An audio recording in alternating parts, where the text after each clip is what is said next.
STP ਦੇਖਣ ਵਾਲੇ ਦਰਸ਼ਕਾਂ ਨੂੰ ਮੇਰਾ ਨਮਸਕਾਰ, ਆਦਾਬ, ਸਤਿ ਸ਼੍ਰੀ ਅਕਾਲ।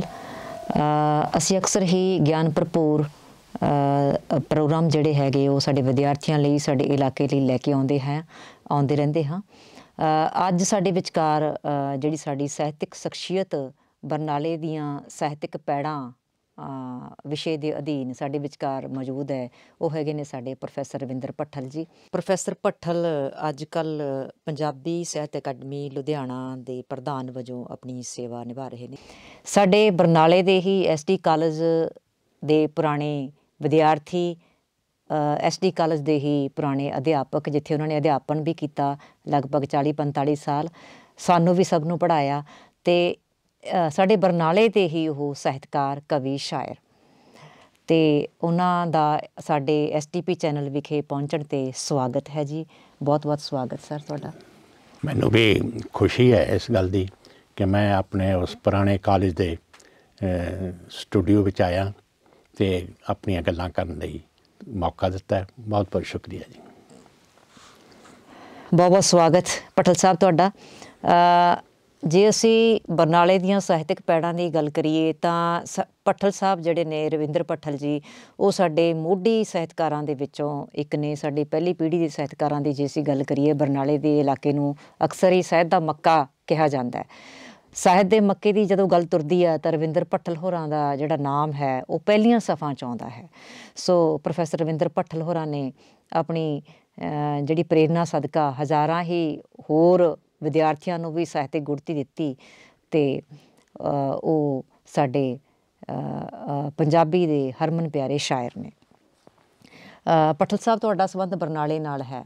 ਤੁਸੀਂ ਬਰਨਾਲੇ ਦੀ ਸਾਹਿਤਕ ਧਰਤੀ ਨਾਲ ਜੁੜੇ, ਭਾਵੇਂ ਤੁਹਾਡਾ ਜਨਮ ਬਰਨਾਲੇ ਵਿੱਚ ਨਹੀਂ ਸੀ ਹੋਇਆ, ਪਰ ਤੁਸੀਂ ਬਰਨਾਲੇ ਨਾਲ ਜੁੜੇ। ਤੁਸੀਂ ਬਰਨਾਲੇ ਦੇ ਸਾਹਿਤਕਾਰ ਹੋ, ਇੱਥੇ ਦੇ ਅਧਿਆਪਕ ਵੀ। ਤੁਹਾਨੂੰ ਬਰਨਾਲੇ ਦੀ ਧਰਤੀ ਨੇ ਸਾਹਿਤਕ ਗੁੜਤੀ ਦਿੱਤੀ। ਤੁਹਾਨੂੰ ਬਰਨਾਲੇ ਦੀ ਸਾਹਿਤਕ ਧਰਤੀ ਨੇ ਜਿਹੜੀ ਗੁੜਤੀ ਦਿੱਤੀ, ਉਹਦੇ ਵਿੱਚ ਕਿੰਨਾ ਲੋਕਾਂ ਦੀ ਪ੍ਰੇਰਨਾ ਜਿਹੜੀ ਹੈ ਉਹ ਸ਼ਾਮਿਲ ਹੈ? ਤਰਸਪਾਲ ਜੀ, ਮੇਰਾ ਜਨਮ ਬਰਨਾਲੇ ਨਹੀਂ, ਮੇਰਾ ਜਨਮ ਮਹਿਲਾਂ ਤਹਿਸੀਲ ਸੁਨਾਮ 'ਚ ਹੋਇਆ ਸੀ। ਜੀ ਜੀ। ਪਿਤਾ ਜੀ ਸੀ ਫੌਜ 'ਚ ਸਨ, ਅਤੇ ਮਦਰ ਸੀ ਉਹ ਬਹੁਤ ਹੀ ਆਪਣੇ ਪੇਕੇ ਨਾਨਕੇ ਘਰ ਮੇਰੇ ਰਹਿੰਦੇ ਸੀ। ਮੇਰਾ ਜਨਮ ਉੱਥੇ ਹੀ ਹੋਇਆ ਸੀ। ਅਸਲ 'ਚ ਉਹ ਥਾਂ ਇਹੀ ਜਿਹੀ ਸੀ ਜਿੱਥੇ ਜਿਉਣਾ ਮੋੜ ਡਾਕੂ ਲੁਕਦਾ ਹੁੰਦਾ ਸੀ, ਬੀੜ ਬੰਨਿਆਂ 'ਚ। ਉੱਥੇ ਮੇਰੇ ਨਾਨੇ ਨੇ ਜ਼ਮੀਨ ਖਰੀਦ ਕੇ ਉਹ ਜਿਉਣਾ ਮੋੜ ਦੀ ਮੌਤ ਤੋਂ ਬਾਅਦ ਉੱਥੇ ਘਰ ਬਣਾਇਆ ਸੀ। ਓਕੇ, ਠੀਕ ਹੈ। ਇੱਕ ਤਾਂ ਉਹ ਮੇਰੇ ਮਨ 'ਚ ਇਹ ਹੈ ਵੀ ਉਹ ਜਿਉਣਾ ਮੋੜ ਦੀ ਭੂਮੀ ਸੀ ਜਿਹੜਾ ਹੱਕ ਸੱਚ ਲਈ ਲੜਦਾ ਅਤੇ ਡਾਕੇ ਮਾਰ ਜਾ ਰਿਹਾ ਸੀ।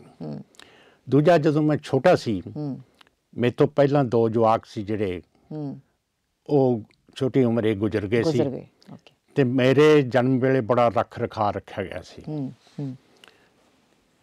ਬੜੇ ਟੂਣੇ ਟਾਮਣ ਕੀਤੇ ਗਏ ਨੇ। ਅਤੇ ਫਿਰ ਮੈਂ ਜਦੋਂ ਛੋਟਾ ਹੁੰਦਾ ਸੀ, ਬਿਮਾਰ ਹੋ ਗਿਆ, ਅਤੇ ਗੋਦੀ ਚੱਕ ਕੇ ਮੇਰੀ ਮਾਂ ਟਿੱਬਿਆਂ ਵਿੱਚ ਦੀ ਸੁਨਾਮ ਇੱਕ ਡਾਕਟਰ ਕੋਲ ਲੈ ਕੇ ਗਈ ਸੀ, ਅਤੇ ਉਹ ਗਰਮੀਆਂ ਦੇ ਦਿਨ ਸੀ। ਉਹ ਗਰਮ ਸਰਦ ਹੋ ਕੇ ਉਹਦੇ ਗੋਡੇ ਦੁਖਣ ਲੱਗ ਗਏ, ਅਤੇ ਉਹ ਸਾਰੀ ਉਮਰ ਗੋਡੇ ਦੁਖਦੇ ਰਹੇ। ਅੱਛਾ। ਮੇਰੀ ਕਪਤ 'ਚ ਜਦੋਂ ਮੈਂ ਸੋਚਦਾ ਹੁੰਦਾ ਕਿ ਦੋ ਗੱਲਾਂ ਨੇ, ਇੱਕ ਮੋਹ ਦੀਆਂ ਗੱਲਾਂ ਨੇ ਅਤੇ ਇੱਕ ਰੋਹ ਦੀਆਂ ਗੱਲਾਂ ਨੇ। ਮੋਹ ਮਮਤਾ ਦਾ, ਅਤੇ ਰੋਹ ਸ਼ਾਇਦ ਜਿਉਣਾ ਮੋੜ ਦੀ ਉਸ ਭੂਮੀ ਦਾ।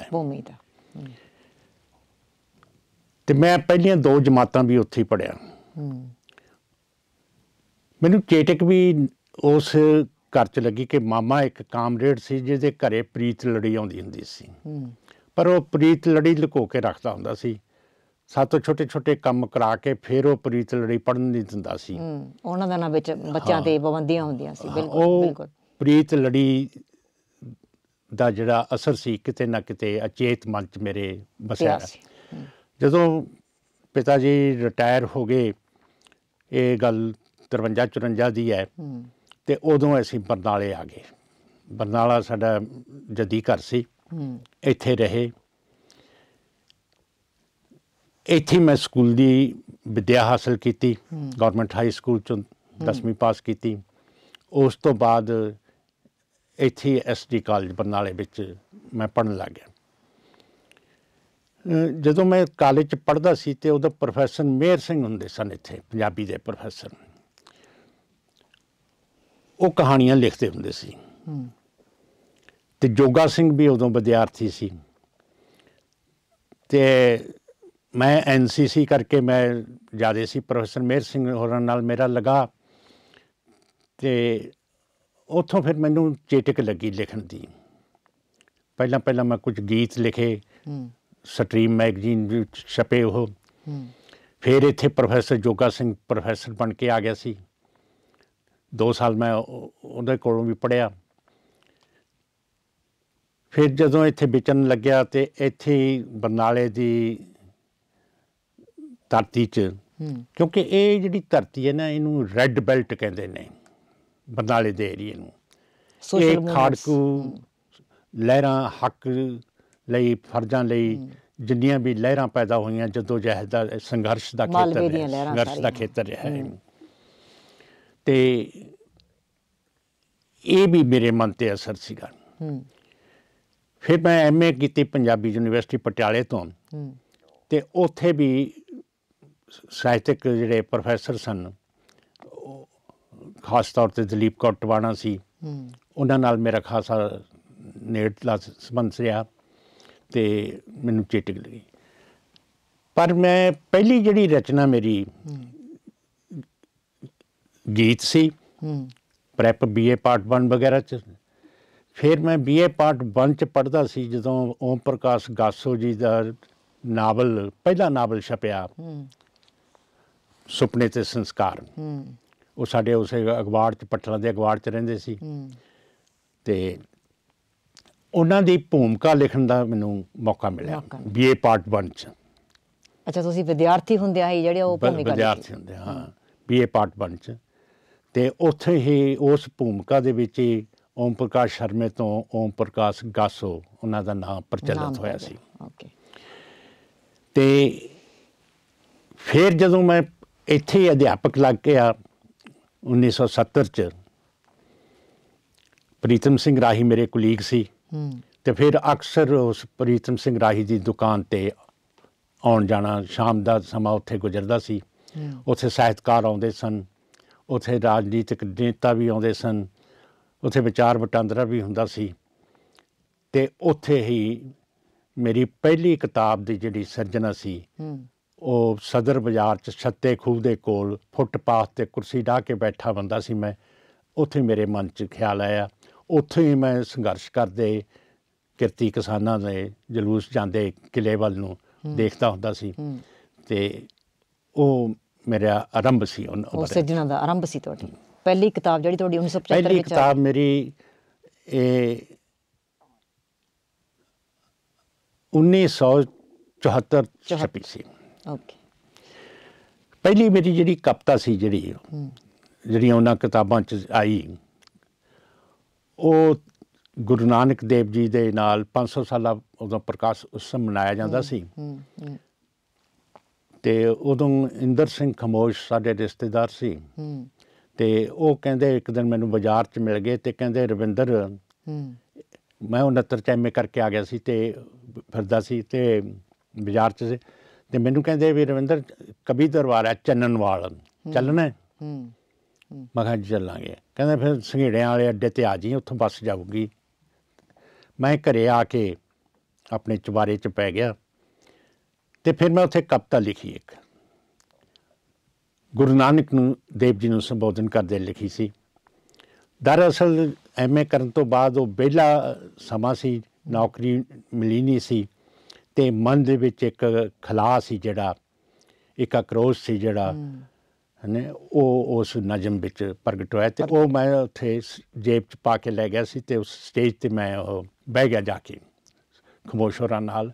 ਬੜੇ ਵੱਡੇ ਸ਼ਾਇਰ ਉੱਥੇ ਆਏ ਹੋਏ ਸੀਗੇ, ਅਤੇ ਬੈਠੇ ਬੈਠੇ ਅਜੀਤ ਬੇਦਲ ਹੁੰਦੇ ਸੀ ਬੀਲੇ ਦੇ, ਉਹ ਸਟੇਜ ਸੈਕਟਰੀ ਸੀ। ਅਤੇ ਉਹ ਮੈਨੂੰ ਕਹਿੰਦੇ ਵੀ ਤੂੰ ਕਵਿਤਾ ਪੜ੍ਹੇਂਗਾ? ਮੈਂ ਕਿਹਾ ਮੈਂ ਪੜ੍ਹੂੰਗਾ। ਇਸ ਤੋਂ ਪਹਿਲਾਂ ਮੈਂ ਕਦੇ ਸਟੇਜ 'ਤੇ ਨਹੀਂ ਸੀ ਬੋਲਿਆ। ਇੱਥੋਂ ਸਾਹਿਤਕ ਸਿਰਜਣਾ ਦਾ ਆਰੰਭ ਹੋਇਆ, ਮਤਲਬ ਉਹ ਮੇਰਾ ਪਹਿਲਾ ਮੌਕਾ ਸੀ ਸਟੇਜ 'ਤੇ ਆਉਂਦਾ। ਤੇ ਉਹ ਮੈਂ ਕਵਿਤਾ ਉੱਥੇ ਜਦੋਂ ਪੜ੍ਹੀ ਤੇ ਸੁਰਜੀਤ ਰਾਮਪੁਰੀ ਨੇ ਉੱਠ ਕੇ ਆ ਕੇ ਮੈਨੂੰ ਜੱਫੀ ਪਾ ਲਈ, ਵਧਾਈ ਦੇ। ਇਹ ਮੇਰੀ ਪਹਿਲੀ ਪ੍ਰੇਰਨਾ ਸੀ, ਉਹ ਜੱਫੀ ਜਿਹਨੇ ਮੈਨੂੰ ਉਤਸ਼ਾਹ ਦਿੱਤਾ ਕਿ ਤੂੰ ਇਸ ਰਾਹ ਤੇ ਤੁਰ ਸਕਦਾ ਜਾਨੀ। ਉਸ ਤੋਂ ਬਾਅਦ 70 'ਚ ਮੇਰੀ ਇੱਕ ਨਜ਼ਮ ਮੈਂ ਅੰਮ੍ਰਿਤਾ ਪ੍ਰੀਤਮ ਨੂੰ ਭੇਜੀ, ਜਾਨੀ ਨਾਗਮਣੀ ਮੈਗਜ਼ੀਨ ਉਦੋਂ ਬੜਾ ਪ੍ਰਚਲਿਤ ਸੀ, ਤੇ ਉਹ ਕਵਿਤਾ ਮੇਰੀ ਭੇਜੀ ਹੋਈ ਟਾਈਟਲ ਤੇ ਇਮਰੋਜ਼ ਦੇ ਸਕੈਚ ਨਾਲ ਛਪੀ ਜਾਨੀ। ਤੇ ਅੰਮ੍ਰਿਤਾ ਦੀ ਇੱਕ ਚਿੱਠੀ ਆਈ ਸੀ, 1.5 ਸਤਰੀ ਚਿੱਠੀ, ਕਿ ਤੇਰੇ ਅੰਦਰ ਉਡਾਨ ਭਰਨ ਦੀ ਤਾਕਤ ਹੈ, ਤੂੰ ਰੁਕੀ ਨਾ।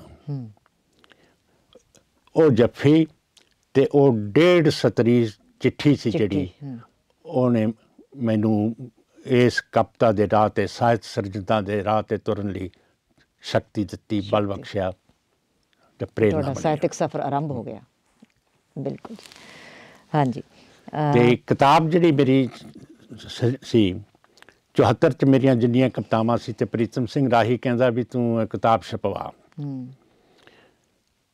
ਤੇ ਐਂ ਇੱਕ ਦਿਨ ਕਰਦੇ ਕਰਾਉਂਦੇ ਤੇ ਰਾਹੀ ਸਾਹਿਬ ਦੇ ਘਰੇ ਚਲੇ ਗਏ, ਤੇ ਰਾਹੀ ਸਾਹਿਬ ਦੀ ਵੀ ਕਿਤਾਬ ਦਾ ਖਰੜਾ ਤਿਆਰ ਸੀ, ਤੇ ਉਹਨੇ ਕਿਤਾਬ ਦਾ ਨਾਂ ਰੱਖਿਆ ਸੀ ਕਾਲੇ ਕੋਹਾਂ ਤੋਂ ਪਰੇ।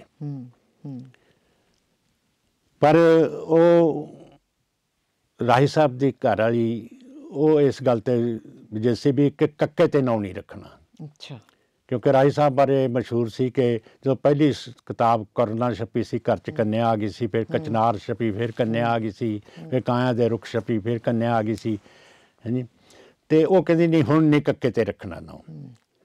ਤੇ ਮੈਂ ਕਿਹਾ ਭਾਈ ਮੈਨੂੰ ਕੱਕੇ ਦੀ ਲੋੜ ਹੈ, ਤੇ ਇਹ ਨਾਂ ਮੈਂ ਲੈ ਲੈਣਾ।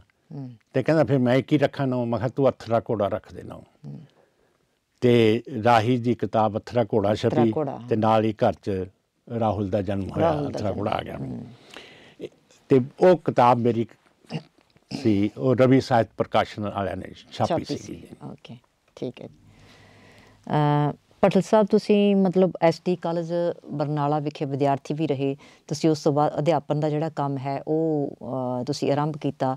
ਤੁਸੀਂ ਵਿਦਿਆਰਥੀ ਕਿਹੜੇ ਸਾਲਾਂ 'ਚ ਰਹੇ, ਤੇ ਫਿਰ ਅਧਿਆਪਨ ਦਾ ਕੰਮ ਜਿਹੜਾ ਹੈ ਉਹ ਐਸਡੀ ਕਾਲਜ ਵਿਖੇ ਆਉਣ ਦਾ, ਪੜ੍ਹਾਉਣ ਦਾ ਸਬੱਬ ਕਿਵੇਂ ਬਣਿਆ ਤੁਹਾਡਾ? 70 'ਚ ਪੰਜਾਬੀ ਦੀ ਪੋਸਟ ਨਿਕਲੀ ਇੱਥੇ, ਤੇ ਮੈਂ ਅਪਲਾਈ ਕੀਤਾ। ਤੁਸੀਂ ਐਮਏ ਕਰ ਚੁੱਕੇ ਸੀ ਉਦੋਂ? ਐਮਏ ਕਰ ਚੁੱਕਿਆ ਸੀ ਮੈਂ, ਐਮਏ 69 'ਚ ਕਰ ਲਈ ਸੀਗੀ। ਇੱਕ ਸਾਲ ਵਿਹਲਾ ਰਿਹਾ ਮੈਂ, ਤੇ 70 'ਚ ਫਿਰ ਮੈਂ ਇੱਥੇ ਜੁਲਾਈ 'ਚ ਜੁਆਇਨ ਕਰ ਲਿਆ ਸੀਗਾ। ਉਸ ਵੇਲੇ ਪ੍ਰੀਤਮ ਸਿੰਘ ਰਾਹੀ ਵੀ ਸੀ, ਤੇ ਮੈਂ ਅਸੀਂ ਇਕੱਠੇ ਜੁਆਇਨ ਕੀਤਾ ਸੀਗਾ। ਫਿਰ ਇੱਥੇ ਜਦੋਂ ਪਹਿਲੇ ਦਿਨ ਮੈਂ ਕਲਾਸ ਲਾਈ, ਉਹ ਕਲਾਸ ਗੈਲਰੀ ਨੰਬਰ 1 'ਚ ਲੱਗੀ ਸੀ। ਕਾਲਜ ਦੇ ਪਹਿਲੇ ਹੀ ਗੈਲਰੀ ਸੀ, ਹਾਲ ਸੀ, ਆਮ ਫੰਕਸ਼ਨ ਉੱਥੇ। ਮੇਰੇ ਟੀਚਰ ਸੀ ND ਸ਼ਰਮਾ ਹੋਣੀ, LP ਰਾਏ ਚੋਪੜਾ, ਹੋਰ ਜਿਹੜੇ ਟੀਚਰ, ਕਿਉਂਕਿ ਮੈਂ ਬੜਾ ਸੰਗਾਊ ਜਿਹਾ ਸੀ, ਚੁੱਪ ਚਪੀਤਾ ਜਿਹਾ ਸੀ ਹੁੰਦਾ ਸੀ, ਤੇ ਮੈਂ ਕਦੇ ਬੋਲਿਆ ਨਹੀਂ ਸੀ ਸਟੇਜ ਤੇ। ਉਹ ਕਹਿੰਦੇ ਵੀ ਇਹ ਪੜ੍ਹਾਊ ਕਿਵੇਂ? ਜਦੋਂ ਮੈਂ ਪਹਿਲੀ ਕਲਾਸ ਲਾਈ ਤੇ ਉਹ ਤਾਕੀਆਂ ਦੇ ਉੱਲੇ ਖੜੇ ਹੋਏ ਦੇਖਣ ਮੈਨੂੰ ਵੀ ਕਿਵੇਂ, ਵੀ ਕਿਸ ਤਰ੍ਹਾਂ ਪੜ੍ਹਾ ਰਹੇ ਹੋ। ਪਰ ਪਤਾ ਨਹੀਂ ਕੀ ਸ਼ਕਤੀ ਆਈ ਕਿ ਮੈਂ ਬਹੁਤ ਵਧੀਆ ਲੈਕਚਰ ਦਿੱਤਾ ਉੱਥੇ। ਤੇ ਉਸ ਤੋਂ ਬਾਅਦ ਫਿਰ ਮੈਂ ਵੱਖ-ਵੱਖ ਜਿਹੜੀਆਂ ਗਤੀਵਿਧੀਆਂ ਸੀ ਕਾਲਜ ਦੀਆਂ, ਉਹਨਾਂ 'ਚ ਆਪਣੇ ਆਪ ਨੂੰ ਸ਼ਾਮਿਲ ਕਰ ਲਿਆ। ਮਸਲਨ ਖੇਡਾਂ 'ਚ ਮੇਰਾ ਸ਼ੌਕ ਸੀ, ਤੇ ਖੇਡਾਂ ਦੇ ਵਿੱਚ ਫਿਰ ਸਾਹਿਤਕ ਸ਼ੌਕ ਸੀਗਾ, ਤੇ ਇਸ ਤਰ੍ਹਾਂ ਫਿਰ ਬੱਚਿਆਂ ਨਾਲ ਵੀ ਤਾਲਮੇਲ ਹੋਣ ਲੱਗ ਪਿਆ। ਤੇ ਮੈਂ ਆਪ ਤਾਂ ਲਿਖਦਾ ਸੀ, ਪਰ ਮੈਂ ਨਾਲ ਦੀ ਨਾਲ ਵਿਦਿਆਰਥੀਆਂ ਨੂੰ ਵੀ ਸੁਚੇਤ ਕਰਦਾ ਹੁੰਦਾ ਸੀ ਕਿ ਮਨ 'ਚ ਜਿਹੜੀ ਗੱਲ ਹੈ ਨਾ ਤੁਹਾਡੇ, ਉਹ ਦੱਬੀ ਕੁੱਟੀ ਨਾ ਰਹਿਣ ਦਿਓ, ਇਹਨੂੰ ਕੱਢੋ ਬਾਹਰ, ਲਿਖੋ। ਤੇ ਇਸ ਤਰ੍ਹਾਂ ਤੁਸੀਂ ਦੇਖੋਗੇ ਕਿ ਉਸ ਵੇਲੇ ਸਾਇੰਸ ਦੇ ਵਿਦਿਆਰਥੀ BSc 'ਚ ਪੜ੍ਹਦੇ ਵੀ ਮੇਰੇ ਕੋਲੇ ਆ ਕੇ ਉਹ ਬਾਅਦ 'ਚ ਬੜੇ ਚੰਗੇ ਬਲਵਿੰਦਰ ਚਾਹਲ ਮਾਨਸਾ ਹੁੰਦਾ ਸੀ, BSc 'ਚ ਪੜ੍ਹਦਾ ਸੀ, ਹਾਂਜੀ। ਅਤੇ ਸਵਿਤੋਜ ਜਿਹੜਾ ਦੁਰਗਾ ਦੱਤ ਹੁੰਦਾ ਸੀ, ਉਹ ਸਟੂਡੈਂਟ ਹੁੰਦਾ ਸੀ। ਅਤੇ ਇਸ ਤਰ੍ਹਾਂ ਬਹੁਤ ਸਾਰੇ ਸਟੂਡੈਂਟ ਸੀ ਜਿਹੜੇ ਬਾਅਦ ਵਿੱਚ ਸਾਹਿਤਕ ਖੇਤਰ ਵਿੱਚ ਜਿਨ੍ਹਾਂ ਦਾ ਨਾਮ ਹੋਇਆ, ਉਹ ਉਸ ਵੇਲੇ ਵਿਦਿਆਰਥੀ ਸੀ। ਅਤੇ ਉਹਨਾਂ ਨਾਲ ਲਗਾ ਕਰਕੇ ਜਾਣੀ ਉਹ ਮੇਰੀ ਪ੍ਰੇਰਨਾ ਵੀ ਬਣਦੇ ਰਹੇ ਅਤੇ ਮੇਰੇ ਤੋਂ ਸੇਧ ਵੀ ਲੈਂਦੇ ਰਹੇ। ਬਿਲਕੁਲ। ਭੱਠਲ ਸਾਹਿਬ, ਮਤਲਬ SD ਕਾਲਜ ਬਰਨਾਲਾ ਬਾਰੇ ਅਕਸਰ ਹੀ ਗੱਲ ਚੱਲਦੀ ਹੈ ਕਿ 70ਵਿਆਂ ਦਾ ਜਿਹੜਾ ਦਹਾਕਾ ਸੀ ਲਗਭਗ, ਕਿਉਂਕਿ ਸਾਡੇ ਬਰਨਾਲੇ ਦਾ ਇਲਾਕੇ ਵਿੱਚ ਸੋਸ਼ਲ ਮੂਵਮੈਂਟਸ ਜਿਹੜੀਆਂ ਸੀ ਉਹ ਕਾਫੀ ਇਸ ਤਰ੍ਹਾਂ ਦੀਆਂ ਪ੍ਰਚਲਿਤ ਸੀ। ਵਿਦਿਆਰਥੀ ਯੂਨੀਅਨ ਵੀ ਇੱਥੇ ਕਾਫੀ ਮਤਲਬ ਕਾਮਯਾਬ ਸੀ SD ਕਾਲਜ ਬਰਨਾਲਾ ਦੀ। ਮਤਲਬ ਤੁਹਾਨੂੰ ਵੀ ਉਸ ਮਾਹੌਲ ਨੇ ਮਤਲਬ ਤਕਰੀਬਨ ਬਲ ਬਖਸ਼ਿਆ ਹੋਵੇਗਾ ਸਾਹਿਤਕ ਸਿਰਜਣਾ ਲਈ, ਜਾਂ ਫਿਰ ਤੁਸੀਂ ਤੁਹਾਡੇ ਵਿਚਾਰਾਂ ਦੀ ਪ੍ਰੌੜਤਾ ਲਈ ਤੁਸੀਂ ਮਤਲਬ ਉਹਨਾਂ ਸੋਸ਼ਲ ਮੂਵਮੈਂਟਸ ਦਾ ਸਹਾਰਾ ਲਿਆ ਜਾਂ ਤੁਹਾਨੂੰ ਉਹਨਾਂ ਨੇ ਅੱਗੇ ਵਧਾਇਆ? ਦੇਖੋ, ਇਸ ਸੰਸਥਾ ਨੇ ਮੈਨੂੰ ਸ਼ਬਦ ਦਾ ਗਿਆਨ ਹੀ ਨਹੀਂ ਦਿੱਤਾ, ਸਗੋਂ ਇਸ ਸੰਸਥਾ ਨੇ ਮੈਨੂੰ ਬਹੁਤ ਹੋਰ ਵੱਖਰੇ ਵੱਖਰੇ ਗਿਆਨ ਵੀ ਹਾਸਿਲ ਕੀਤੇ। ਜ਼ਿੰਦਗੀ ਦੇ ਬਹੁਤ ਸਾਰੀਆਂ ਦਿਸ਼ਾਵਾਂ ਵੱਲ ਉੱਡਣਾ ਵੀ ਸਿਖਾਇਆ ਮੈਨੂੰ। ਸਾਹਿਤ ਸਿਰਜਣਾ ਵੀ ਮੇਰਾ ਇੱਥੇ ਰਿਹਾ, ਖੇਡਾਂ 'ਚ ਵੀ ਸ਼ੌਕ ਰਿਹਾ ਮੇਰਾ।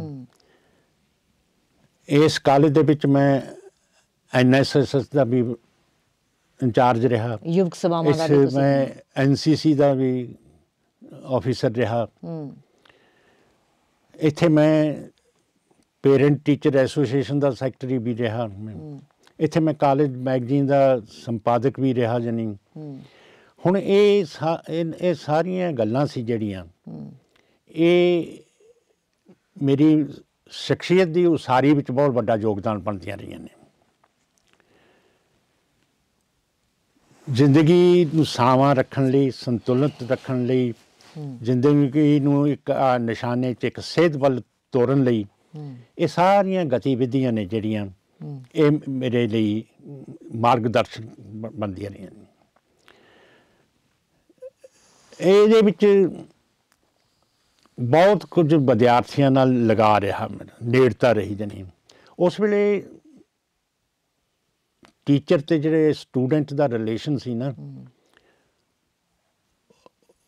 ਉਹ ਵੱਖਰੀ ਕਿਸਮ ਦੇ ਸੀ। ਕੁਝ ਅਧਿਆਪਕ ਸਨ ਜਿਹੜੇ ਉਹ ਸਟੂਡੈਂਟਾਂ ਤੋਂ ਟੁੱਟੇ ਹੁੰਦੇ ਸੀ, ਅਤੇ ਕੁਝ ਅਧਿਆਪਕ ਸੀ ਜਿਹੜੇ ਸਟੂਡੈਂਟਾਂ ਨਾਲ ਰਚ ਮਿਚ ਜਾਂਦੇ ਸੀਗੇ। ਆਮ ਤੌਰ 'ਤੇ ਜਿਹੜੇ ਅਧਿਆਪਕ ਟਿਊਸ਼ਨਾਂ ਕਰਨ ਵਾਲੇ ਹੁੰਦੇ ਨੇ, ਉਹਨਾਂ ਦਾ ਉਹ ਸੰਬੰਧ ਉਹਨਾਂ ਵਿਦਿਆਰਥੀਆਂ ਨਾਲ ਹੀ ਹੁੰਦਾ ਜਿਹੜੇ ਟਿਊਸ਼ਨ ਪੜ੍ਹਦੇ ਨੇ, ਬਾਕੀਆਂ ਨਾਲ ਨਹੀਂ ਹੁੰਦਾ। ਭਾਵੇਂ ਮੈਂ ਆਰਟਸ ਦੀਆਂ ਕਲਾਸਾਂ ਨੂੰ ਪੜ੍ਹਾਉਂਦਾ ਸੀ, ਪਰ ਮੇਰਾ ਸੰਬੰਧ ਸਾਇੰਸ ਦੀਆਂ ਕਲਾਸਾਂ ਨਾਲ ਵੀ ਰਿਹਾ। ਜਾਨੀ ਕਿਉਂਕਿ ਇਹਨਾਂ ਗਤੀਵਿਧੀਆਂ ਕਰਕੇ ਰਿਹਾ। ਬਿਲਕੁਲ ਬਿਲਕੁਲ। ਕਲਚਰਲ ਗਤੀਵਿਧੀਆਂ, ਸੋਸ਼ਲ ਗਤੀਵਿਧੀਆਂ, ਇਹਨਾਂ ਗਤੀਵਿਧੀਆਂ ਕਰਕੇ ਮੈਂ ਬੜੀ ਦੂਰ ਦੂਰ ਤੱਕ ਕੈਂਪ ਲਾਏ ਨੇ, ਹਾਈਕਿੰਗ ਟਰੈਕਿੰਗ ਕੀਤੀ ਹੈ, ਪਿੰਡਾਂ 'ਚ ਜਾ ਕੇ ਕੈਂਪ ਲਾਏ ਨੇ, ਸੋਸ਼ਲ ਵਰਕ ਦਾ ਕੰਮ ਕੀਤਾ। ਜਾਨੀ ਉਹ ਇਸ ਕਾਲਜ ਦੀ ਦੇਣੀ ਸੀ ਜਿਹੜਾ ਨਾਮ। ਅਤੇ ਇਹਨਾਂ ਕੈਂਪਾਂ ਦੀ ਬਦੌਲਤ ਹੀ ਜੇ ਮੈਂ ਕਹਾਂ ਵੀ ਅੱਜ ਮੈਂ ਪੰਜਾਬ 'ਚ ਕਿਸੇ ਸ਼ਹਿਰ ਚਲਾ ਜਾਵਾਂ, ਮੈਨੂੰ ਕੋਈ ਨਾ ਕੋਈ ਜਾਣ ਪਛਾਣ ਵਾਲਾ ਮਿਲ ਜਾਂਦਾ। ਜਾਨੀ ਉਹ ਵਿਦਿਆਰਥੀ ਹੁੰਦਾ, ਉਹ ਕੋਈ NSS ਦਾ ਕੈਂਪ ਲਾਇਆ ਹੁੰਦਾ, ਕਿਸੇ ਨੇ ਕੁੱਲੂ ਮਨਾਲੀ 'ਚ ਯੂਥ ਲੀਡਰਸ਼ਿਪ ਟ੍ਰੇਨਿੰਗ ਦਾ ਕੈਂਪ ਲਾਇਆ ਹੁੰਦਾ, ਅਤੇ ਇਸ ਤਰ੍ਹਾਂ ਮੇਰਾ ਉਹਨਾਂ ਨਾਲ ਸੰਬੰਧ ਵੀ ਬਣਦਾ ਰਿਹਾ। ਜਾਨੀ ਅਤੇ ਇਹ ਜ਼ਿੰਦਗੀ ਨੂੰ ਸਾਵਾਂ ਅਤੇ ਸੰਤੁਲਿਤ ਰੱਖਣ ਲਈ ਇੱਕ ਜਾਨੀ ਹੌਸਲਾ ਦੇਣ ਵਾਲੀ ਵੀ ਗੱਲ ਹੈਗੀ ਹੈ। ਜਾਨੀ ਜਿਵੇਂ ਤੁਸੀਂ ਦੱਸਿਆ ਵੀ ਵਿਦਿਆਰਥੀਆਂ ਅਤੇ ਅਧਿਆਪਕਾਂ ਦਾ ਜਿਹੜਾ ਸੀਗਾ ਸੰਬੰਧ ਉਹ ਬੜਾ ਮਤਲਬ ਨੇੜਤਾ ਵਾਲਾ ਹੁੰਦਾ ਸੀ। ਜਿਹੜੇ ਅਧਿਆਪਕ ਜਿਹੜੇ ਸਰਗਰਮ ਅਧਿਆਪਕ ਹੁੰਦੇ ਸੀ, ਅਤੇ ਮਤਲਬ ਉਹਨਾਂ ਦਿਨਾਂ ਵਿੱਚ ਵਿਦਿਆਰਥੀ ਯੂਨੀਅਨ ਵੀ ਕਾਫੀ ਕਾਮਯਾਬ ਹੁੰਦੀ ਸੀ, ਅਤੇ ਉਹਦੇ ਬਾਰੇ ਕੀ ਕਹਿਣਾ ਚਾਹੋਗੇ? ਇਹ ਮੈਂ ਪਹਿਲਾਂ ਗੱਲ ਕੀਤੀ ਸੀ ਕਿ ਇਹ ਰੈੱਡ ਬੈਲਟ ਸੀ। ਇਹ ਧਰਤੀ ਸੰਘਰਸ਼ਾਂ ਦੀ ਧਰਤੀ, ਸੰਘਰਸ਼ਾਂ ਦੀ ਧਰਤੀ ਹੈ। ਇਹ ਮਤਲਬ ਹੱਕ ਸੱਚ ਲਈ ਉੱਠੀਆਂ ਆਵਾਜ਼ਾਂ ਦੀ ਧਰਤੀ ਹੈ। ਜਾਨੀ ਜਿਹੜੀਆਂ ਸਟੂਡੈਂਟ ਜਥੇਬੰਦੀਆਂ ਦਾ ਵੀ ਇਹ ਕੇਂਦਰ ਰਿਹਾ। ਜਾਨੀ ਨਕਸਲਬਾੜੀ ਲਹਿਰ ਜਦੋਂ ਪੈਦਾ ਹੋਈ, ਉਹਦਾ ਅਸਰ ਵੀ ਇੱਥੇ ਹੋਇਆ।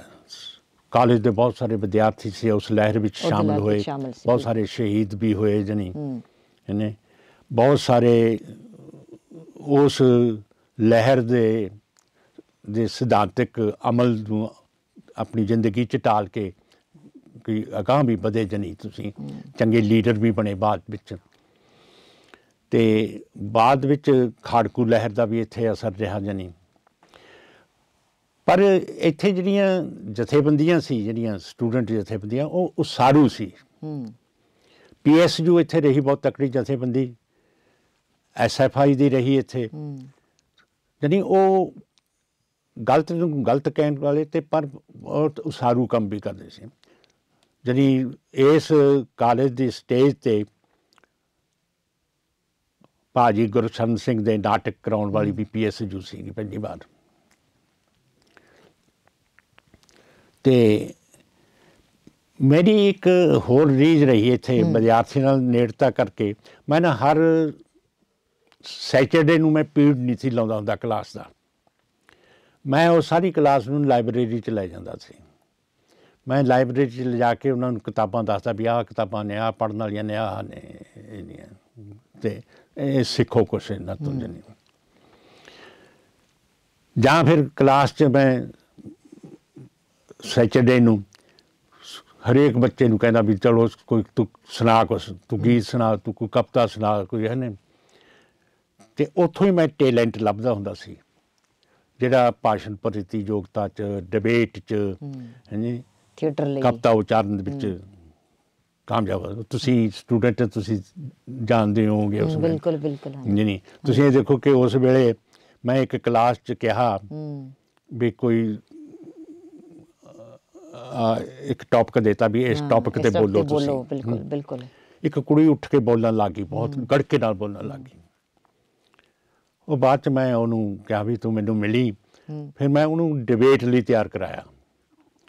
ਉਹ ਸੀ ਆਸ਼ਾ ਸ਼ਰਮਾ। ਆਸ਼ਾ ਸ਼ਰਮਾ, ਬਿਲਕੁਲ। ਜਿਹੜੀ ਅੱਜ ਦੁਨੀਆ ਦੇ ਵਿੱਚ ਬੈਸਟ ਕੰਪੇਅਰ ਜਿਹੜੀ ਕੋਈ ਹੈ ਤਾਂ ਉਹ ਆਸ਼ਾ ਸ਼ਰਮਾ ਜਿਹੜੀ ਹੈ, ਅੱਜ ਕੱਲ੍ਹ ਅਮਰੀਕਾ 'ਚ ਰਹਿੰਦੀ ਹੈ। ਜਾਣੀ ਬਿਲਕੁਲ ਬਿਲਕੁਲ। ਸੋ ਇਸ ਤਰ੍ਹਾਂ ਜਾਣੀ ਲੱਭਦੇ ਰਹੇ। ਪਰ ਇਹ ਮੈਂ ਦੇਖਿਆ ਕਿ ਬਹੁਤ ਘੱਟ ਟੀਚਰਾਂ 'ਚ ਸ਼ੌਕ ਹੁੰਦਾ ਇਸ ਤਰ੍ਹਾਂ ਦਾ। ਬਿਲਕੁਲ। ਬਾਕੀ ਸਰ ਹੁਣ ਜੇ ਅਸੀਂ ਦੇਖਿਆ ਜਾਵੇ ਕਿ ਜਿਹੜਾ ਨਵਾਂ ਵਿਦਿਆਰਥੀ ਹੈ, ਅੱਜ 21ਵੀਂ ਸਦੀ ਦੀ ਗੱਲ ਕਰੀਏ ਜੇ ਅਸੀਂ, ਨਵਾਂ ਵਿਦਿਆਰਥੀ ਜਿਹੜਾ ਹੈ ਉਹ ਕਿਤਾਬ ਕਲਚਰ ਨਾਲ ਟੁੱਟ ਰਿਹਾ ਹੈ, ਸਾਹਿਤ ਨਾਲ ਟੁੱਟ ਰਿਹਾ ਹੈ। ਤੁਸੀਂ ਕੀ ਮਤਲਬ ਇਹਨਾਂ ਵਿਦਿਆਰਥੀਆਂ ਨੂੰ ਕੀ ਸੰਦੇਸ਼ ਦੇਣਾ ਚਾਹੋਗੇ? ਦੇਖੋ, ਪਹਿਲੀ ਤਾਂ ਗੱਲ ਇਹ ਹੈ ਕਿ ਅਸੀਂ ਜਿਹੜੀ ਟੈਕਸਟ ਬੁੱਕ ਸੀ, ਟੀਚਰਾਂ ਨੇ ਵਿਦਿਆਰਥੀਆਂ ਨੂੰ ਉਸ ਟੈਕਸਟ ਬੁੱਕ ਨਾਲੋਂ ਤੋੜਿਆ, ਗਾਈਡਾਂ ਦੇ ਜਾਲ 'ਚ ਫਸਾਤਾ। ਉਹਨਾਂ ਦੀ ਝੋਲੀ 'ਚ ਗਾਈਡਾਂ ਪਾਤੀਆਂ। ਉਹ ਜਿਹੜੀ ਓਰੀਜਨਲ ਕਿਤਾਬ ਲੱਗੀ ਹੁੰਦੀ ਸੀ ਸਿਲੇਬਸ 'ਚ, ਉਹ ਨਹੀਂ ਸੀ ਪੜ੍ਹਦੇ, ਉਹ ਸਿਰਫ ਗਾਈਡ 'ਚੋਂ ਸਵਾਲ ਤਿਆਰ ਕਰਦੇ ਹੁੰਦੇ ਸੀ। ਗਿਆਨ ਹਾਸਲ ਕਰਨਾ ਉਹਨਾਂ ਦਾ ਟੀਚਾ ਨਹੀਂ ਸੀ, ਪਾਸ ਹੋਣਾ ਉਹਨਾਂ ਦਾ ਟੀਚਾ ਰਿਹਾ ਜਾਣੀ। ਅਤੇ ਫਿਰ ਹੌਲੀ ਹੌਲੀ ਜਾਣੀ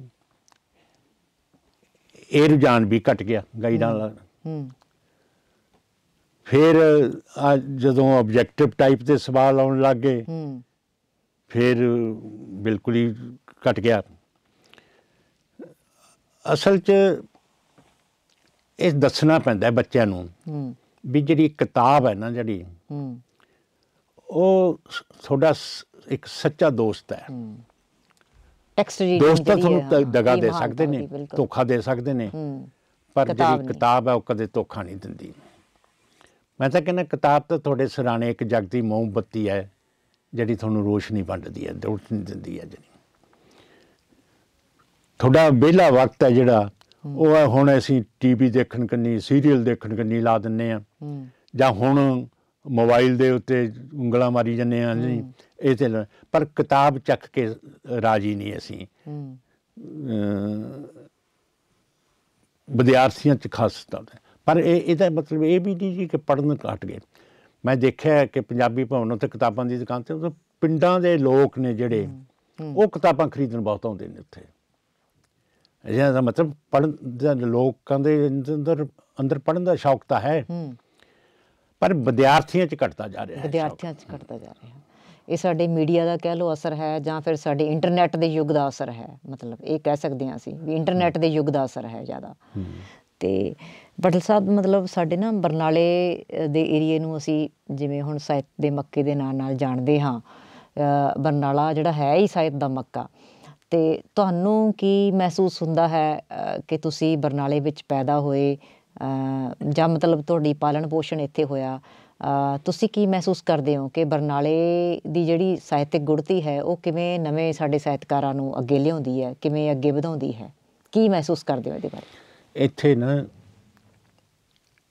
1970-71 'ਚ ਉਸ ਵਕਤ ਇੱਥੇ 2 ਸਾਹਿਤ ਸਭਾਵਾਂ ਹੁੰਦੀਆਂ ਸੀ, ਇੱਕ ਪੰਜਾਬੀ ਸਾਹਿਤ ਸਭਾ ਅਤੇ ਇੱਕ ਲਿਖਾਰੀ ਸਭਾ। ਲਿਖਾਰੀ ਸਭਾ ਪੰਜਾਬੀ ਸਾਹਿਤ ਸਭਾ ਸੀ ਜਿਹੜੀ ਉਹ 1953 'ਚ ਬਣੀ ਸੀ, ਸ਼ੁਰੂ ਹੋਈ ਸੀ ਇੱਥੇ ਪਹਿਲੀਆਂ ਲੋਕ ਸਭਾ ਚੋਣਾਂ ਵੇਲੇ ਮਤਲਬ ਲਗਭਗ। ਅਤੇ ਉਸ ਵੇਲੇ 3 ਸਭਾਵਾਂ ਹੁੰਦੀਆਂ ਸੀ ਜਿਹੜੀਆਂ ਪੰਜਾਬ ਦੇ ਵਿੱਚ, ਉਹਨਾਂ 'ਚੋਂ ਇੱਕ ਬਰਨਾਲੇ ਦੀ ਹੁੰਦੀ ਸੀ। ਇੱਕ ਲੋਕ ਲਿਖਾਰੀ ਸਭਾ ਅੰਮ੍ਰਿਤਸਰ ਹੁੰਦੀ ਸੀ, ਇੱਕ ਰਾਮਪੁਰ ਦੀ ਹੁੰਦੀ ਸੀ। ਹਾਂ, ਲਿਖਾਰੀ ਸਭਾ ਰਾਮਪੁਰ ਹੁੰਦੀ ਸੀ। ਇੱਕ ਪੰਜਾਬੀ ਸਾਹਿਤ ਸਭਾ ਬਰਨਾਲਾ ਹੁੰਦੀ ਸੀ। ਮੈਂ ਜਦੋਂ ਸਕੂਲ 'ਚ ਪੜ੍ਹਦਾ ਸੀ ਜਾਂ ਕਾਲਜ 'ਚ ਵੀ ਪੜ੍ਹਦਾ ਸੀ ਅਤੇ ਉਦੋਂ ਮੈਂ ਸਾਹਿਤ ਸਭਾ ਦੇ ਫੰਕਸ਼ਨ ਦੇਖੇ ਨੇ। ਮੇਰੇ ਯਾਦ ਹੈ ਕਿ 7ਵੀਂ 8ਵੀਂ 'ਚ ਪੜ੍ਹਦਾ ਸੀ, ਗੌਰਮੈਂਟ ਹਾਈ ਸਕੂਲ ਬਰਨਾਲਾ ਦੇ ਗਰਾਊਂਡ 'ਚ 3 ਦਿਨਾਂ ਦਾ ਮੇਲਾ ਲੱਗਿਆ ਸੀ ਪੰਜਾਬੀ ਸਾਹਿਤ ਸਭਾ ਵੱਲੋਂ। ਰਾਤ ਨੂੰ ਨਾਟਕ ਹੁੰਦੇ ਸੀ ਅਤੇ ਦਿਨੇ ਕਵੀ ਦਰਬਾਰ ਜਾਂ ਕਹਾਣੀ ਦਰਬਾਰ ਗੋਸ਼ਟੀਆਂ ਹੁੰਦੀਆਂ ਸੀ। ਉਹ ਮੇਰੇ ਅਜੇ ਵੀ ਯਾਦ ਹੈ। ਜਾਣੀ ਸਾਰੇ ਪੰਜਾਬ 'ਚੋਂ ਕਵੀ ਆਏ ਹੁੰਦੇ ਸੀ। ਇਹ ਸਭਾਵਾਂ ਸੀ ਜਿਹੜੀਆਂ ਉਦੋਂ ਬਹੁਤ ਸਰਗਰਮ ਸੀਗੀਆਂ। ਇਹ ਗੱਲ ਆਪਾਂ ਜੇ ਕਰੀਏ 65 ਤੋਂ 74-75 ਤੱਕ ਦੀਆਂ। ਮੈਂ ਇਹਨਾਂ ਸਭਾਵਾਂ 'ਚ ਜਾਂਦਾ ਰਿਹਾ। ਉੱਥੇ ਲੇਖਕ ਨਵੀਂ ਰਚਨਾ ਸੁਣਾਉਂਦਾ ਹੁੰਦਾ ਸੀ ਅਤੇ ਉਸ ਰਚਨਾ ਉੱਤੇ ਬੜੀ ਭਖਵੀਂ ਬਹਿਸ ਹੁੰਦੀ ਸੀ ਅਤੇ ਉਹ ਸੁਝਾਅ ਦਿੰਦੇ ਹੁੰਦੇ ਸੀ ਉੱਥੇ ਉਸ ਬੰਦੇ।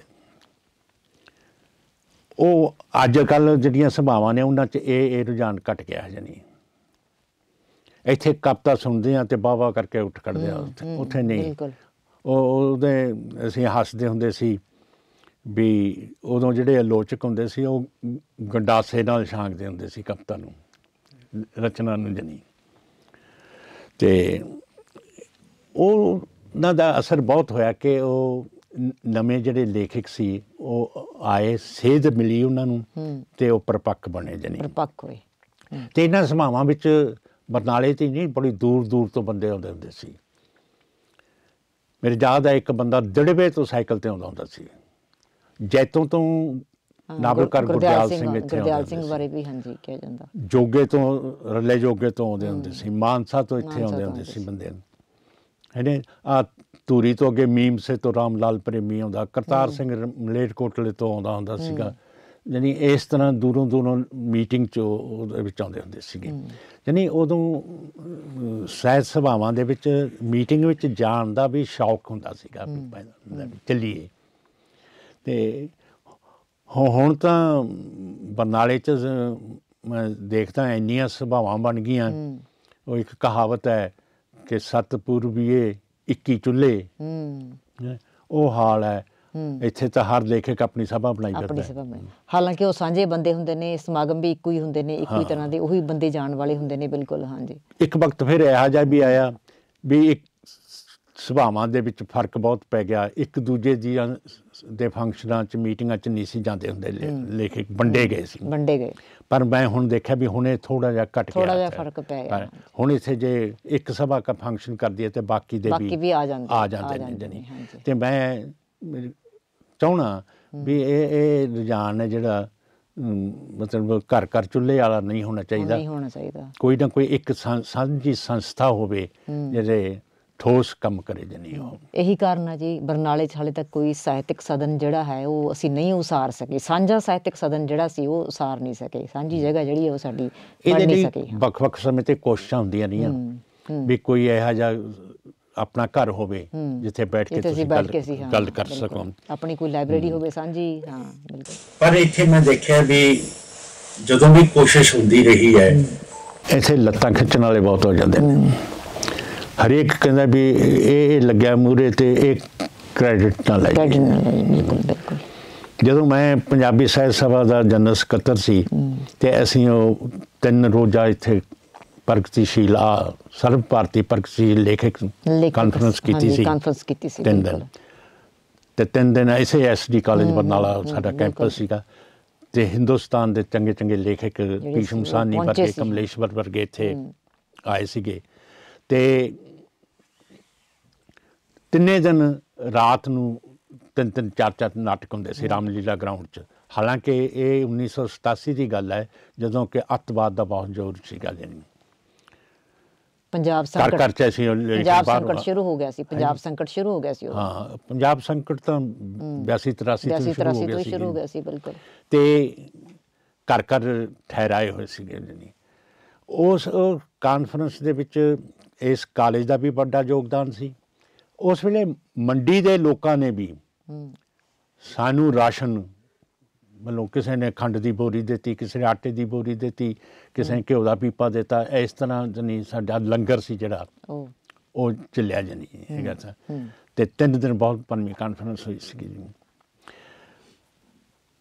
ਉਸ ਵੇਲੇ ਨਾ ਜਦੋਂ ਮੈਂ ਜਨਰਲ ਸੈਕਟਰੀ ਸੀ ਗੱਲ ਕਰਦੇ ਸੀ ਪਾਬੰਦੀ ਮੈਂ ਇੱਕ ਗੱਲ ਤੋਰੀ ਸੀ ਕੁਝ ਬੰਦਿਆਂ ਨਾਲ ਲੈ ਕੇ ਤੇ ਉਹ ਮੈਨੂੰ ਜਗ੍ਹਾ ਦੇਣ ਲਈ ਤਿਆਰ ਸੀ ਜਿੱਥੇ ਡੰਗਰਾਂ ਦਾ ਹਸਪਤਾਲ ਹੁੰਦਾ ਸੀ ਦਸਹਿਰਾ ਗਰਾਊਂਡ ਆਰੀਆ ਕਾਲਜ ਦੇ ਬੈਕ ਤੇ ਦਸਹਿਰਾ ਗਰਾਊਂਡ ਹੁੰਦਾ ਸੀ ਪੁਰਾਣਾ ਆਈ ਥਿੰਕ ਮੰਡੀ ਲੱਗਦੀ ਹੁੰਦੀ ਸੀ ਡੰਗਰਾਂ ਦੀ ਮੰਡੀ ਹੁੰਦੀ ਸੀ ਉੱਥੇ ਪਲਾਟ ਦੇਣ ਦੀ ਕੋਸ਼ਿਸ਼ ਕੀਤੀ ਸੀ ਤੇ ਗੱਲ ਹੋ ਗਈ ਪਰ ਫਿਰ ਵਿੱਚੋਂ ਭਾਨੀ ਮਾਰ ਵੀ ਬਹੁਤ ਆ ਗਏ ਪੈਦਾ ਹੋ ਗਏ। ਉਹਨਾਂ ਨੇ ਐਸੀ ਭਾਨੀ ਮਾਰੀ ਉਹ ਸਾਰਾ ਕੈਂਸਲ ਹੋ ਗਿਆ ਜਾਨੀ ਕਿਉਂਕਿ ਇੱਕ ਮਿਨਿਸਟਰ ਸੀ ਕਾਲਜ 'ਚ ਅਸੀਂ ਫੰਕਸ਼ਨ ਕੀਤਾ ਸੀ ਪੰਜਾਬੀ ਸਾਹਿਤ ਸਭਾ ਤੇ ਉਸ ਵੇਲੇ ਸਾਨੂੰ 10,000 ਦੀ ਗ੍ਰਾਂਟ ਦੇ ਗਿਆ ਸੀ ਉਹਨਾਂ ਦਾ ਨਾਲ ਵੀ 10,000 ਬਹੁਤ ਵੱਡੀ ਰਕਮ ਹੁੰਦੀ ਸੀ ਬਹੁਤ ਸੀ 10,000 ਜਦੋਂ ਕਿ ਪ੍ਰੋਫੈਸਰ ਦੀ ਤਨਖਾਹ 446 ਰੁਪਏ ਹੁੰਦੇ ਸੀ ਤੇ ਉਹ ਐਫਡੀ ਕਰਾਤੀ ਸੀ ਤੇ ਅਸੀਂ ਸੋਚਿਆ ਸੀ ਵੀ ਉਹ ਜੇ ਪਲਾਟ ਮਿਲ ਜੇ ਤੇ ਅਸੀਂ ਹੋਰ ਫੰਡ ਇਕੱਠਾ ਕਰਕੇ ਤੇ ਆਪਣਾ ਘਰ ਬਣਾ ਸਕਦੇ ਹਾਂ ਬਿਲਕੁਲ ਪੰਜਾਬੀ ਭਵਨ ਵਰਗਾ ਜਿਹਦੇ ਵਿੱਚ ਬੈਠ ਕੇ ਤੁਸੀਂ ਜਿਹਦੇ ਛੋਟੀ ਜਿਹੀ ਲਾਇਬ੍ਰੇਰੀ ਵੀ ਹੋਵੇ ਆਪਣੀ ਤੁਹਾਡੇ ਬੈਠ ਕੇ ਸਭਾ ਕੋਈ ਮੀਟਿੰਗ ਕਰਨੀ ਹੈ ਕੋਈ ਫੰਕਸ਼ਨ ਕਰਨਾ ਹੈ ਹਾਂ ਪਰ ਨਹੀਂ ਇਸ ਤਰ੍ਹਾਂ ਦਾ ਮੈਂ ਦੇਖਿਆ ਬਹੁਤ ਵਾਰੀ ਕੋਸ਼ਿਸ਼ ਹੋਈ ਹੈ ਤੇ ਹੁਣ ਵੀ ਕੇਵਲ ਢਿੱਲੋਂ ਨਾਲ ਮੇਰੀ ਗੱਲ ਹੋਈ ਕਿਉਂਕਿ ਸਟੂਡੈਂਟ ਸੀ ਮੇਰਾ ਹੋ ਰਿਹਾ ਇੱਥੇ ਆਪਣੇ ਸਟਰੀਮ ਦਾ ਮੈਗਜ਼ੀਨ ਦਾ ਐਡੀਟਰ ਵੀ ਰਿਹਾ ਉਹਨਾਂ ਨਾਲ ਮੇਰੀ ਗੱਲ ਹੋਈ ਸੀ ਉਹ ਕਹਿੰਦਾ ਵੀ ਤੁਸੀਂ ਲੱਗੋ ਬੁਰੇ ਤੇ ਆਪਾਂ ਕਰਦੇ ਹਾਂ। ਮੈਂ 2-4 ਬੰਦਿਆਂ ਨਾਲ ਗੱਲ ਕੀਤੀ ਉਹ ਕਹਿੰਦੇ ਨਹੀਂ ਜੀ ਇਹ ਨਹੀਂ ਹੋ ਸਕਦਾ ਚਲੋ ਤੇ ਹੁਣ ਇਹ ਵੈਸੇ ਇੱਥੋਂ ਦੇ ਲੇਖਕਾਂ ਨੂੰ ਇਕੱਠੇ ਹੋ ਕੇ ਜੁੜ ਕੇ ਕੋਈ ਨਾ ਕੋਈ ਹਮਲਾ ਮਾਰਨਾ ਚਾਹੀਦਾ ਬਿਲਕੁਲ ਤਰਕਸ਼ੀਲਾ ਨੇ ਨਾ ਬਹੁਤ ਸੋਹਣਾ ਆਪਣਾ ਭਵਨ ਬਣਾਇਆ ਤੇ ਲੇਖਕ ਕਿਉਂ ਨਹੀਂ ਬਣਾ ਸਕਦੇ ਕਿ ਹਾਲਾਂਕਿ ਸੈਂਕੜੇ ਦੀ ਗਿਣਤੀ 'ਚ ਲੇਖਕ ਨੇ ਇਸ ਧਰਤੀ ਤੇ ਬਿਲਕੁਲ ਪਟਲ ਸਾਹਿਬ ਤੁਸੀਂ ਸਾਡੇ ਸਟੂਡੀਓ ਵਿੱਚ ਆਏ ਤੁਸੀਂ ਇੰਨੀਆਂ ਜਿਹੜੀਆਂ ਯਾਦਾਂ ਬਰਨਾਲੇ ਦੀਆਂ ਸਾਹਿਤਕ ਸਭਾਵਾਂ ਦੀਆਂ ਐਸਡੀ ਕਾਲਜ ਨਾਲ ਜੁੜੀਆਂ ਹੋਈਆਂ ਯਾਦਾਂ ਜਿਹੜੀਆਂ ਸਾਂਝੀਆਂ ਕੀਤੀਆਂ ਤੁਸੀਂ ਸਾਹਿਤਕ ਸਭਾਵਾਂ ਦੇ ਮਸਲਿਆਂ ਦੀ ਵੀ ਜਿਹੜੀ ਗੱਲ ਉਹ ਉਠਾਈ ਇਸ ਇੰਟਰਵਿਊ ਦੇ ਵਿੱਚ ਇਸ ਮੁਲਾਕਾਤ ਦੇ ਵਿੱਚ ਤੁਹਾਡਾ ਬਹੁਤ ਬਹੁਤ ਸ਼ੁਕਰੀਆ ਤੇ ਆਸ ਹੈ ਕਿ ਤੁਸੀਂ ਇਸੇ ਤਰ੍ਹਾਂ ਹੀ ਸਾਡਾ ਮਾਰਗਦਰਸ਼ਨ ਕਰਦੇ ਰਹੋਗੇ। ਬਹੁਤ ਬਹੁਤ ਸ਼ੁਕਰੀਆ। ਧੰਨਵਾਦ।